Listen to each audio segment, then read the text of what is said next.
아버지 은혜 내가 노래해. 그 사랑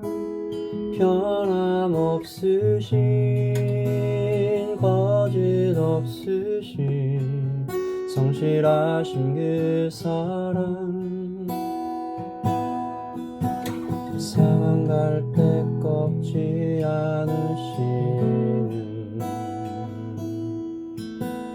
꺼져가는 등불 끄지 않는 그 사랑 변함없으신 거짓 없으신 성실하신 그 사랑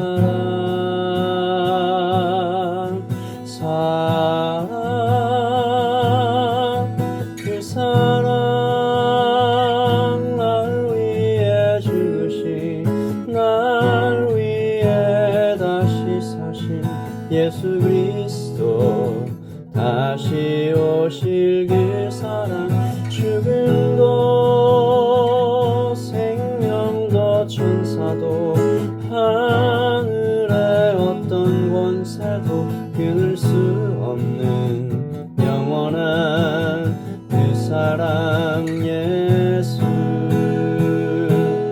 그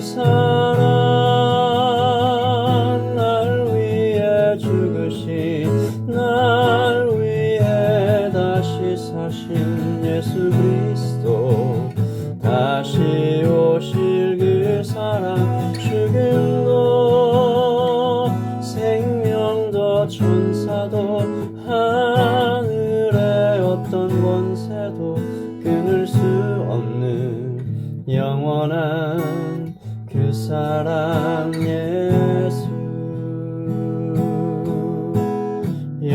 영원한 그 사랑 예수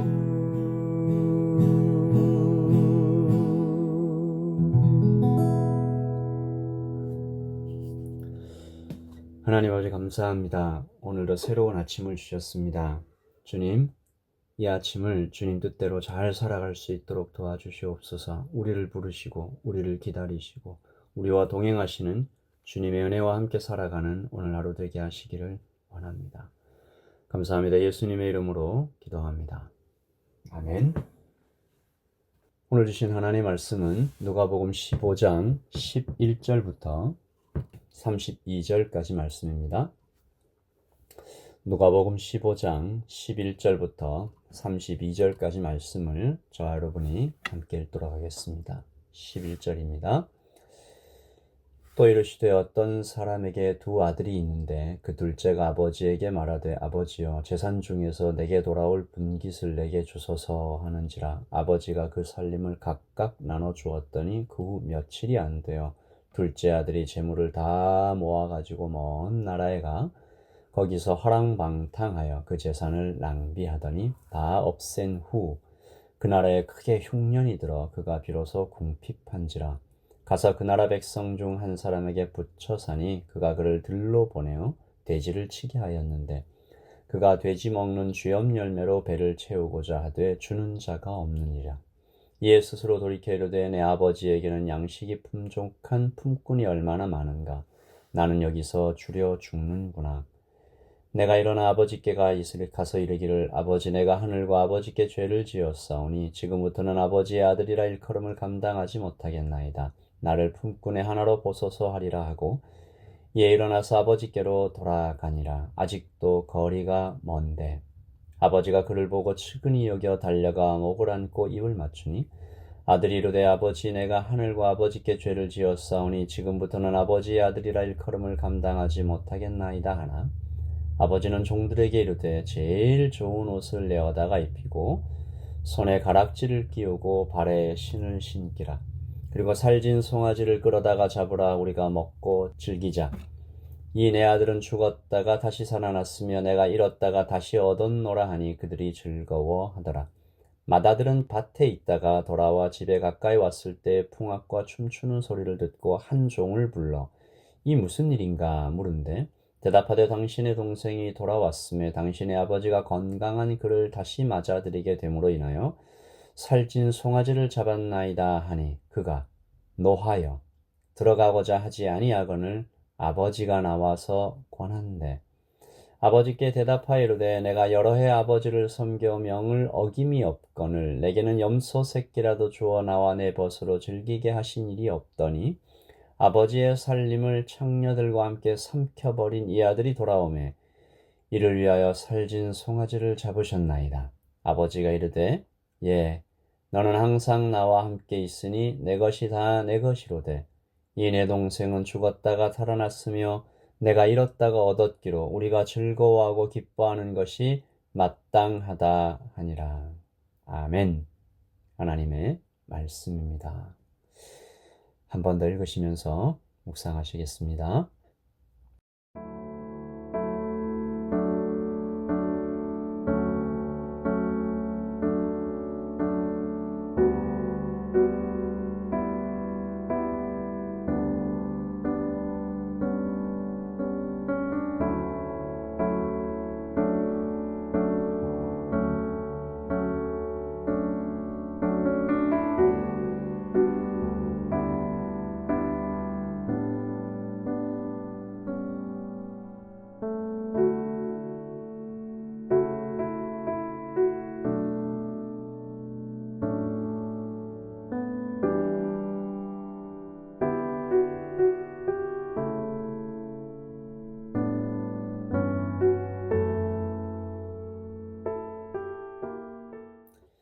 오늘 말씀은 유명한 탕자의 이야기입니다. 우리 참 많이 들었을 것 같고요. 저도 이 말씀으로 여러 번 설교를 했던 경험이 있습니다. 여러분, 이 탕자의 이야기에서 주인공이 누구일까요? 이 방송이나 영화를 보면 배우들이 분량 이야기를 많이 합니다. 누가 가장 많이 등장하는가에 따라서 어떤 사람이 중요한 역할을 맡고 그렇지 않다. 탕자의 이야기를 영화로 만들었다면 당연히 주인공은 탕자일 것입니다. 오늘 말씀에 이야기의 처음부터 끝까지 계속 등장하는 인물은 단연 둘째 아들 탕자입니다. 그리고 두 번째가 첫째 아들, 그리고 아버지는 처음과 끝에 잠깐 등장하시죠. 하지만 오늘 이야기의 주인공은 탕자가 아닙니다. 아버지지요. 그리고 오늘 이야기의 처음부터 끝까지 아버지는 굉장히 애타는 마음을 가지고 탕자를 기다리고 계셨던 것이죠. 오늘 말씀은 어제부터 이어지는 잃어버린 것들 시리즈의 마지막 이야기인데 처음엔 잃어버린 양 한 마리, 그 다음엔 한 드라크마, 그리고 마지막으로 잃어버린, 아니 정확하게는 집 나간 둘째 아들입니다. 이 가치가 점점 커지는 방향으로 이야기가 진행되지요. 양 한 마리보다 한 드라크마가 더 가치 있습니다. 결혼 지참금이죠. 그리고 드라크마보다 당연히 사람이 더 가치 있습니다. 예수님은 바리새인과 서기관들이 세리와 죄인들을 병균처럼 인격 없는 오염물질처럼 대하는 것을 보시고 이야기를 이어나가고 계시는 것이죠. 목자에게 양처럼, 여인에게 혼수품처럼, 그리고 아버지에게 아들처럼. 목자에게 양이 그렇듯이, 여인에게 혼수품이 그렇듯이 아버지에게는 아들이 그런 것처럼 하나님 아버지께서 세리와 죄인들을 아끼며 사랑하고 계신다고 말씀하고 계시는 것이죠. 세 가지 이야기를 반복해서 점점 더 커지는 방향으로 보여주시는 것은 여기에 담긴 영적인 진리가 엄청나게 중요함을 드러내신 것입니다. 세 번이나 반복해서 말씀하고 계시죠. 예수님께서는 앞에 두 이야기를 통해 작지만 유일한 다른 어떤 것으로도 대신할 수 없는 소중한 것들을 보여주시면서 그들의 무지함과 사랑 없음을 드러내 보이시고 이제 탕자 이야기를 통해 그들의 잔인하고 추한 죄성을 폭로하고 계십니다. 그들은 첫째 아들 같은 자들이다 하는 것입니다. 둘째 아들이 돌아왔을 때 그 첫째 아들의 행동을 조금 보셨을 텐데요. 맏아들이 밤에 밭에 있다가 돌아와서 풍악과 춤추는 소리를 듣고 종을 불러서 물었는데 당신의 동생이 돌아왔나이다. 그런데 그 기쁜 소식을 듣고 28절 그의 반응입니다. 그가 노하여 들어가고자 하지 아니하거늘. 첫째 아들은 아버지가 나와서 권하고 권했을 때 움직입니다. 그리고 아버지에게 가슴에 못을 박는 이야기를 하죠. 내가 여러 해 아버지를 섬겨 명을 어김이 없거늘 내게는 염소 새끼라도 주어 나와 내 벗으로 즐기게 하신 일이 없더니 아버지의 살림을 창녀들과 함께 삼켜버린 이 아들이 돌아오매 이를 위하여 살진 송아지를 잡으셨나이다. 이 대답에 숨겨진 첫째 아들의 마음은 그놈 안 돌아왔으면 좋았을걸. 어디 나가서 그냥 죽어버리지 왜 왔나. 여러분이 첫째 아들은 그의 말에서 보듯이 동생과는 달리 도덕적인 사람이었을 것 같고요. 아버지를 꽤 잘 섬겼고 그것도 잠깐이 아니라 여러 해 동안 꾸준히 성실했던 사람으로 보입니다. 그러나 그 모든 것이 무엇을 위한 것이었는지 그가 스스로 말하죠. 보상 때문이었습니다.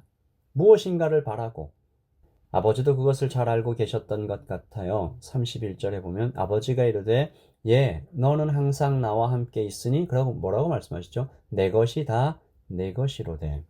큰아들이 무엇을 위해 일했는지 드러내고 있는 장면이죠. 그는 일하면 일한 만큼 받아야 하는 사람이고 미래의 행복을 위해 현재의 수고를 감내할 수 있는 사람, 어쩌면 칭찬받아 마땅할 사람일 수도 있습니다. 모든 것을 치밀하게 계산할 줄 아는 사람. 제가 이 이야기를 들으면서 조금 무시무시한 상상을 한번 해봤습니다. 그가 동생이 떠났을 때 아버지에게 와서 뭐라고 말했을까? 혹시 아버지에게 위로하는 척 그런 녀석은 그만 잊으시라고. 제가 동생 목만큼 더 열심히 하겠다고. 저만 믿으시라고. 그리고 아버지께서 동구박 언덕을 바라보며 남몰래 눈물 지으며 동생을 간절히 기다리실 때 내심 짜증스러워하지 않았을까? 그랬기에 동생이 돌아왔을 때 아버지의 마음도 동생에 대한 반가움도 다 잊어버리고 손익 계산을 먼저 한 것이 아닐까. 그래도 둘째보다 첫째가 좀 낫지 않은가 생각하실 분이 혹시 있으신지 모르겠습니다. 집안의 막대한 손해와 명예까지 땅에 떨어뜨린 둘째보다 마음 쓰는 건 좀 고약하지만 그래도 가문에 도움이 되는 첫째가 귀하지 않은가. 아버지는 첫째에게 좀 뭐라도 좀 챙겨주시지. 혹시 우리 마음에 이런 생각이 조금이라도 있다면 우리는 아버지의 마음을 잘 모르는 것입니다. 아버지에게 있어서 둘째 아들은 가문의 모든 것으로도 바꿀 수 없는 내 사랑이었던 것이죠. 예수님은 이스라엘을 향하여 그리고 거기 있는 세리와 죄인들을 향하여 바리새인과 서기관들을 향하여 이 한 가지를 말씀하십니다. 너는 내 사랑이다. 내 아들이다. 내 딸이다.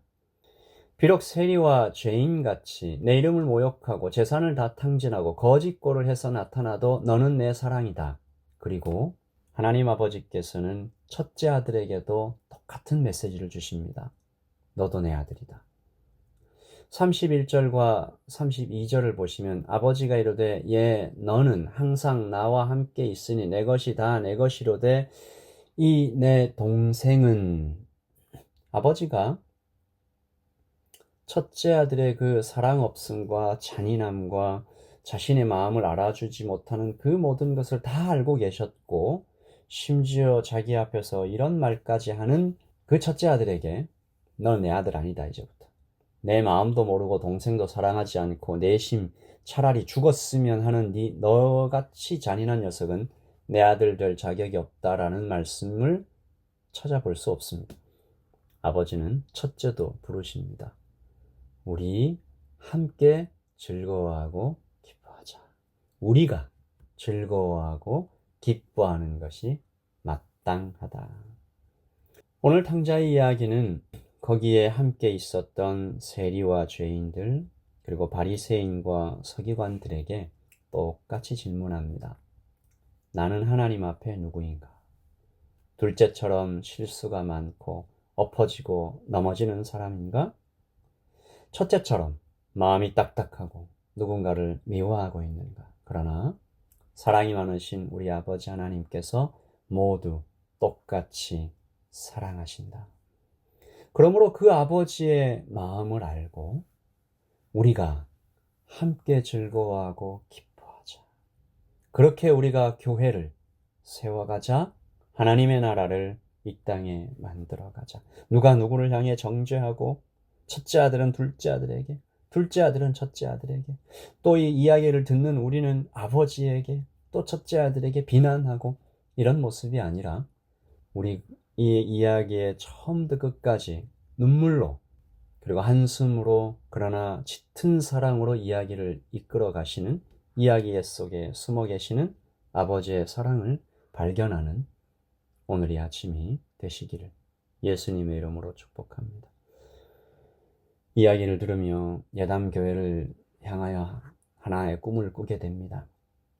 예담교회는 첫째 아들 같은 사람도 사랑받고 둘째 아들 같은 사람도 사랑받고 그래서 우리 모두 다 아버지 앞에 우리 드린 찬양처럼 상한 갈대를 꺾지 않으시고 꺼져가는 불꽃도 끄지 않으시는 아버지의 사랑을 향해 푹 안겨가는 그런 교회 되게 해달라고 우리 청소년들이 청년들이 그리고 우리 교회에 오는 모든 사람들이 그 하나님 아버지의 사랑을 가슴 활짝 열고 느끼고 체험할 수 있는 교회 되게 해달라고 우리가 이 시간 같이 기도하십시다. 기도하겠습니다.